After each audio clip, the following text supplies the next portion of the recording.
Hello, it's the People Mentor popping in to talk about the cost of conflict, both emotionally and to the business.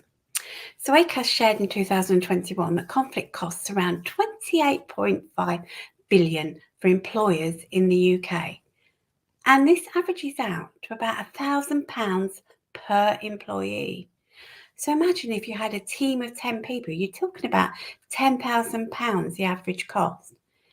And 10 million people have experienced conflict at work per the ACAS report.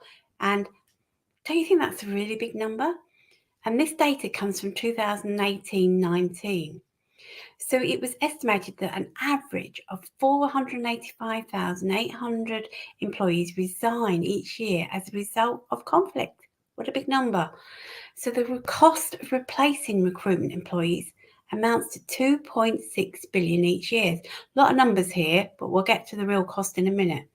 While the cost to employers of lost output as new employees get up to speed amounts to 12.2 billion. So overall, it's 14.9 billion each year. In other words, it's just over £30,000 per recruitment for an employer. And then you've got sickness absence. A further 874,000 employees are estimated to take this absence each year as a result of conflict. And that costs 2.2 billion on average. In other words, that's just over £2,500 per person whose absence was sick absence because of conflict. Now let's consider the human cost. It affects well-being, and not just for those in the middle of the conflict, but also for those who are actually resolving it. And the ones that are resolving it, it affects the time that goes into, sorting it out, and the downtime that arises from people standing at water coolers, talking about it, and other discussions that are generally generated because people get to know. It affects the culture and environment because it's seen as the way it is around here. And those stories stick, and it takes a lot to shift it. It impacts motivation too. And the UK is already low on its productivity levels. And then if it escalates, you end up dealing with a grievance or even an employment tribunal case. Have you ever dealt with a grievance? I have. It leaves a very nasty taste, and no one comes out of it feeling okay. It definitely leaves a mark. And as for employment tribunals, these are costly. And if you're an employer, it takes up a lot of your time, plus it costs you a lot of money. And what you actually find is most people will just end up resigning. And again, that, as we've seen, is a costly business for you as an employer. And for you as a manager, it's costly in time that needs to be taken out of the normal working day, recruiting, then induction, then training, and all when a new person joins. So you really don't want to be doing that too often. You want to be resolving that conflict before it gets to that stage. It's a real headache that could so easily be avoided. So have you ever experienced conflict in your workplace? It can feel a very lonely place to be in. It drags you down, affecting the way you see your work. It creates that feeling of not wanting to be there anymore and feeling stuck. And then there's the emotional roller coaster you feel under. As a manager and leader, well, it just feels daunting to get stuck in and deal with the matter. Just imagine those emotions when you're dealing with conflict if you've never had before. You don't ever want to be. It takes hours to sort it out. And a recent person I spoke to had spent 3 days on attempting to resolve a conflict between two team members. And he wasn't even convinced he'd done it then. But here's the thing. If you haven't done that underpinning work to set the boundaries and expectations, if you haven't built trust in your team, if you haven't got to know your employees well, then it's really hard to reduce those conflict incidents. And somewhere along all of this, you're going to feel like you've actually lost your team because it really does affect them. So what can you do to change this and to get a high performing team who are able to feed back to each other in a civilized way and who hit the business goals and even exceed them. So, start with getting to know your team and what motivates them. Know their strengths and values. Know what can trigger each of them. Then once you've got that underlying feel, look at whether your roles and responsibilities are clearly defined. The fallouts I've seen because it wasn't clear where responsibilities had stopped and whether people were stepping on each other or duplicating work. And it leaves a very bad feeling. And then another thing businesses fail to do is discuss exactly what kind of behaviours are expected. Now, having a behaviours framework and regularly referring to it helps people be clear on what's expected of them. And from a management perspective, when there are issues, you just go back to it.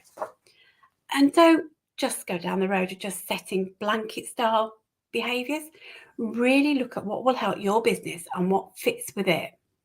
So I've seen managers implement things like not wearing headphones and not listening to music. But if that person is in a solitary role and is not answering phones or dealing with the customer or doing much conversations with the team, it is really solitary, then it probably could be okay.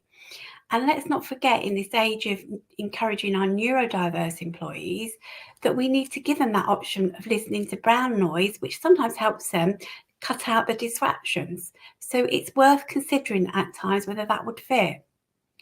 And then next comes building trust. So when you feel like you need a challenging conversation, it feels like your team members and you can open up. Now, let's not lie, it takes work. We are all different, and some people take longer to build trust than others. The thing is, stick to your word, be true to your values, and respect your team members' values.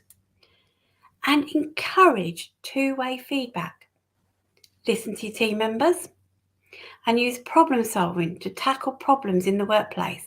And that shows that you're listening to what they share and that you want to make their life better and get rid of the hiccups and the blockers. Show empathy and compassion. The leaders that have done the best have always been flexible and worked with the employee. So, for instance, if there were personal issues for the employee, they would support and adapt the working life for a short period to accommodate the employee's needs. Now, I know this is hard when you're a small employer, but in doing this, you will get the rewards back in the way that they support your business and will go the extra mile for you. Don't forget to build trust up between work colleagues. So give them opportunities to buddy up together or set small project groups up to take improvements or work forward.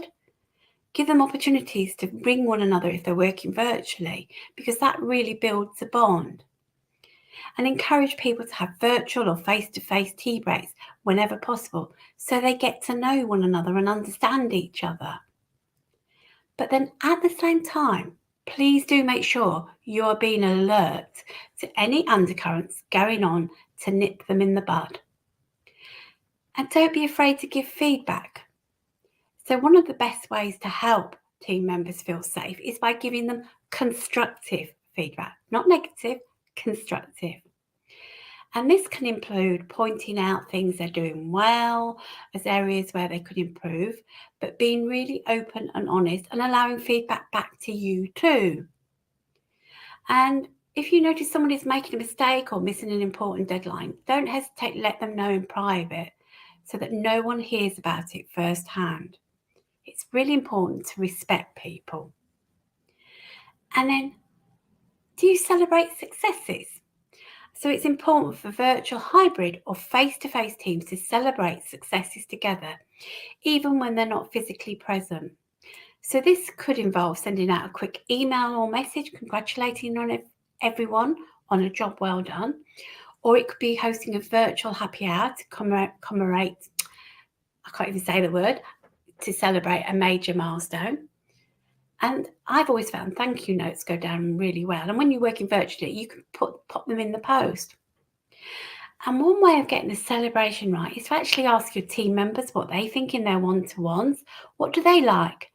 and what would they like to see pulled together. I've seen gamification used well in team meetings to create fun and downtime and to celebrate achieving a goal. And it brings a lot of fun and laughter to the situation. As an ops manager, I used to arrange Easter egg chocolate hunts around the workplace, and there would always be a big Easter egg to win.